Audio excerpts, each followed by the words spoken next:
garlic anabi Muhammad sallallahu alaihi wasallam láì fi kan tí ń bẹ lára garlic náà lòórùn rẹ̀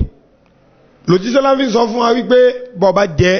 má súnmọ́ mọ́sáàsì débi kọ́ tiẹ̀ lọ bẹ̀ òórùn ni kó mọ́ bá tún affect ẹlòmíì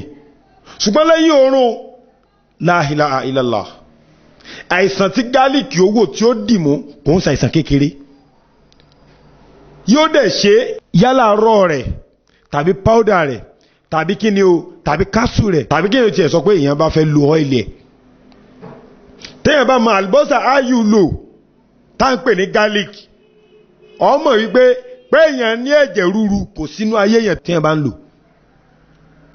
àlùbọ́sà yóò wà lára tá a máa ń pa mọ́ nǹkan míì tá a máa fi ń tírìtì tá ń pè ní ọgbẹ́ inú ọ̀sà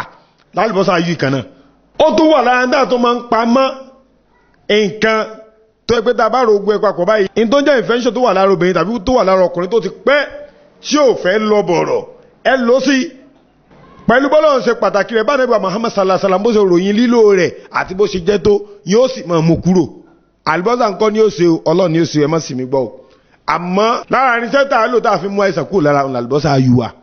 garlic lélẹ̀ ìbò ń pè wọ́n náà lè béèrè lọ́wọ́ àwọn tó bá mọ̀ nípa rẹ̀ pé iṣẹ́ wo ni garlic ń ṣe iṣẹ́ wo làlùbọ́sà ń ṣe èmi ti ṣí ọ níyè báyìí ìwọ dìde pé èèyàn lẹ́jẹ̀ rúru àyè yẹn máa já pì so ìwọ lò àìsàn náà ò ní farabalẹ̀ mọ́ nígbà tó bá ti rí áyù lára yóò sálọ ni tọba wa lágbàlagbà ńlẹ́ dákun gbìyànjú má jẹ tí à ń pè ní ìwòsàn súnà dènà sí wọn àìrèrè tí wọ́n fẹ́ jẹ lára rẹ̀ nánu pàápàá jùlọ irú garlic tá ń sọ̀rọ̀ rẹ̀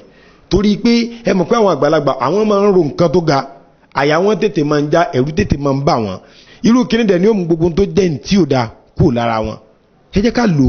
lágbára Ọlọ́run tó fàṣẹ sí yóò dẹ̀ jẹ́ kó máa wúlò fún wa insha Allah.